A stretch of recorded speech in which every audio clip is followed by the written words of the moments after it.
Welcome to the deep dive. Today, we're cutting through the noise to get the real story on a local real estate market. We want to uncover what's really happening on the ground. Exactly. Our mission today is a deep dive into Cranberry Township, Pennsylvania. We're looking specifically at the market dynamics from, let's see, January 1st to July 8th, 2025. Right. A solid 6-month window. And we've dug through quite a bit of data, 128 homes that actually sold, and interestingly, 61 expired listings. Mm. Those are the ones that, didn't sell within their contract time. Which is a significant number, really. Tells you something isn't clicking for about a third of the listings we looked at. It does. So what do these numbers, these successes and these stumbles tell us about pricing? About what's selling well and maybe which areas are struggling? That's the core of it. This isn't just about spitting out raw numbers. It's about connecting those dots, you know? We want to help you understand the trends underneath, the nuances, and really what it all means for you. Maybe you're a homeowner thinking about value, or a buyer looking for an opportunity, or maybe you're just curious about property values around here. Okay, let's unpack this then. The overall pricing trends. Yeah. What's the big picture for Cranberry Township? Well, the first thing that jumps out is the range. Listings went from like $25,000 way up to $2.6 million. Wow, huge spread. Yeah. And the actual sales ranged from about $32,500 up to $1.7 million. So still a wide range, but the top end didn't quite hit that highest list price. Interesting. And what about the middle of the market, the averages, medians? Okay, so the median list price for everything we analyzed was around $524,945. Let's go with $525K. Got it. But the median sold price for the homes that actually closed was a bit higher, $535,000. So slightly higher. You mentioned that earlier. What was the average difference? It works out to about 1.9%. The median sold was 1.9% higher than the median list. Okay, 1.9%. So what does that actually mean for someone watching the market? It sounds small, but... It might sound small, but it's actually a really positive sign. It suggests a pretty stable market overall. Homes are generally selling very close to their asking price, or, like the median shows, sometimes a little bit above. It tells us that, for the most part, sellers and agents are pricing homes realistically right from the start. Buyers are seeing the value and meeting those prices. So not a market where massive lowballing is the norm, then? Doesn't seem like it, based on this data. Yeah. Now, if we break down where the activity is happening by price, that gets interesting, too. Okay. For the homes that sold. Strong activity pretty much across the board. That $250,001 to $500,000 range was busy almost 29% of sales. Right.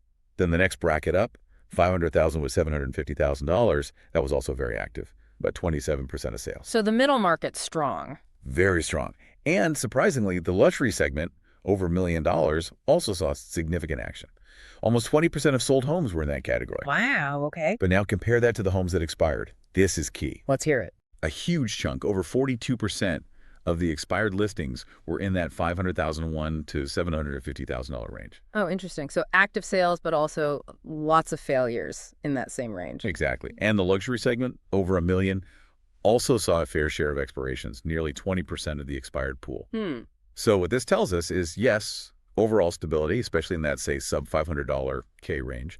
But once you get above $500,000, and definitely in the luxury tier, while homes are selling, there seems to be a real sensitivity to pricing.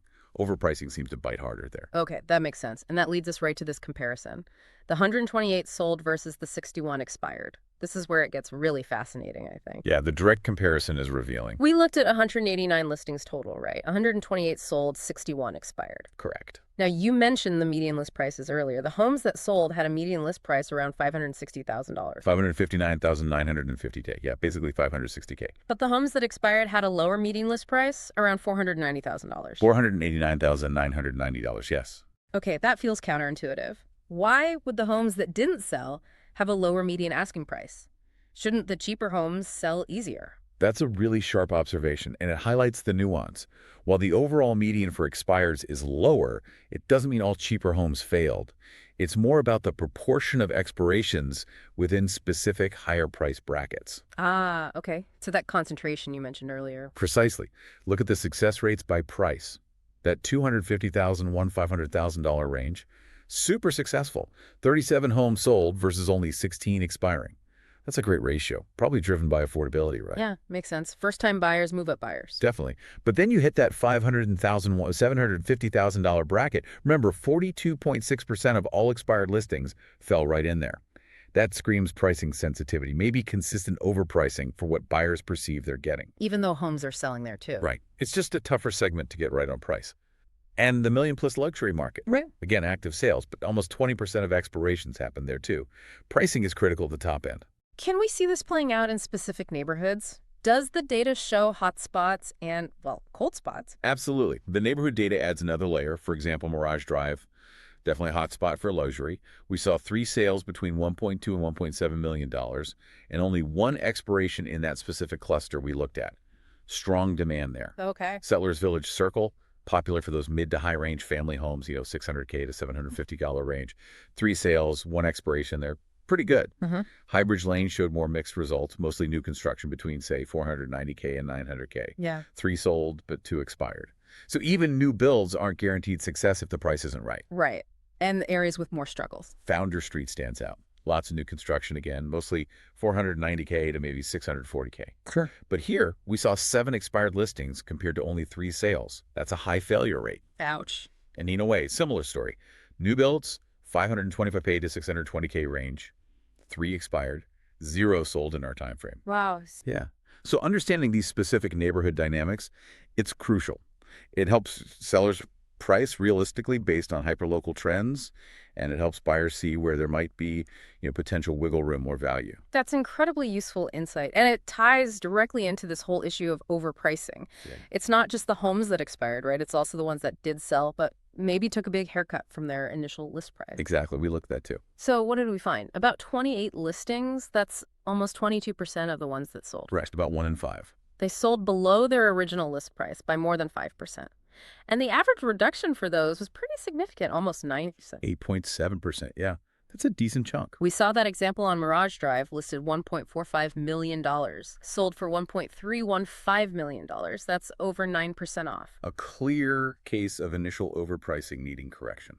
Now, you have to mention the outlier, just because it's so rare. That Glen Raper Road property, listed $1.295 million, sold for $1.45 million. Yeah, nearly 12% over asking. That was likely a bidding war situation. Right. Which just highlights how uncommon that is compared to the ones needing reduction. Absolutely. It's the exception that proves the rule, really. So, looking at cases like that Mirage Drive one, what's the real cost when a seller overprices?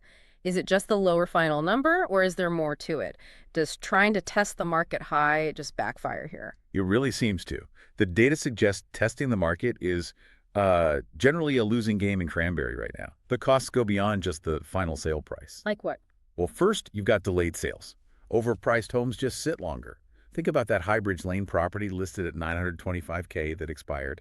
It sits, buyers get wary, maybe market conditions shift. Yeah. You miss your window. Right. The days on market creep up. Exactly. Second, you often end up with a lower final price anyway, like the Mirage Drive example. After reductions, the final price might be lower than if it was priced correctly from the start. Perception matters. And third, it damages market perception. We saw a couple of ultra-luxury places, like one on Spruce Lane, that expired twice at prices over $2.4 million. Wow. That signals to the entire market that it's probably overpriced, making it even harder to sell later, even after reductions. Buyers think, what's wrong with it? Or the seller's unrealistic. So it creates a negative history for the listing. Precisely. And remember that overall average sold-to-list ratio, 98.1%. Right. That confirms most homes are selling close to asking. So trying to shoot for the moon with the initial price, it's just a risk that, according to this data, usually doesn't pay off. It wastes time and often costs the seller money in the end. Okay, so pricing realistically is key.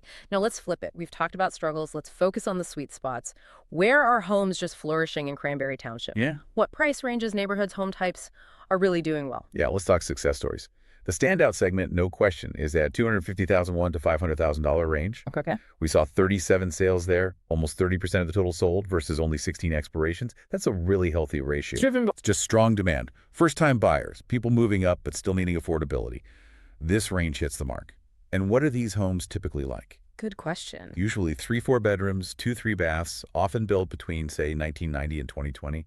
Your classic suburban home, often 2-story or ranch styles. Makes sense. Any specific examples of success there? Yeah. Remember that Aberdeen Drive home, listed at $580K, so just outside that range technically, but close. It sold for $617K back in April, sold above list. Shows the heat, especially at the upper end of that strong mid-market. Got it. And top neighborhoods for success. Well, Mirage Drive, as we said, is consistently strong for luxury. Settlers Village Circle remains popular for those upper mid-range family homes, 600K, 750K. Those areas seem to have reliable buyer pools. And what about the type of home that sells best? The dominant style, by far, is the two-story or two-level home, made up almost 73% of all sales. Wow, three-quarters nearly. Yeah, it's what families often look for, right? More space, typically 4 or 5 bedrooms, multiple baths. Ranch homes, or one-level living, are also quite popular, about 17% of sales. They appeal to older buyers or anyone wanting to avoid stairs, and they seem to have very low expiration rates, indicating steady demand. So two-story is king, but ranch is a solid performer. Definitely. Now, contrast that with these segments that are, let's say, underperforming relative to their activity level. Okay. That $500,000, $750,000 range again. While active, it had that really high expiration rate we talked about, 42.6% of all expireds. Often newer homes, post-2000 builds, 3 to 5 beds. But buyers seem to be pushing back on price here. Right, the Wagon Drive example. Exactly. Listings around $700, $750K just expiring. And those specific struggling neighborhoods we mentioned, Founders Street and Nina Way, with their new construction pricing issues. Any other home types that struggle? Homes with 3 or more stories seem less popular. They accounted for some sales, about 22. But also a higher proportion of expirations, 14 expired. Maybe it's maintenance, maybe lot size, maybe just preference, but they don't move as readily as 1 or 2-story homes. Interesting. So yeah, to wrap up the sweet spots, homes under $500, especially 2-story layouts in established areas, are moving fast and well. At the high end, specific luxury pockets like Mirage Drive or Firefly Drive are commanding top dollar. And ranch homes in that mid-range also show really solid performance with low risk of expiration. Okay, so this deep dive into Cranberry Township from January to July 2025, it really paints a picture of stable but definitely nuanced market. I think that's a good way to put it. We see that strong demand, especially under $500,000. The luxury market's definitely active, but you got to price it right. Same for that $500K, $750K band overpriced there, and you risk sitting or taking a hit later. Absolutely. Pricing strategy seems critical in those segments. And certain neighborhoods, certain home styles, they just clearly stand out, for better or worse. Our goal here was really to, cut through all that data noise and just give you the essential insights, the nuggets of knowledge, so you understand what's really driving things. And maybe a final thought to leave you with. Given these very precise dynamics we're seeing, where some homes get snapped up above asking, while others, sometimes very similar ones, languish or expire purely because of pricing, how does this encourage you to rethink the common wisdom? About what your home is worth or what you should pay? What other factors, maybe less obvious ones beyond square footage or bedrooms, might be really influencing value here? And how can you use that knowledge to your advantage?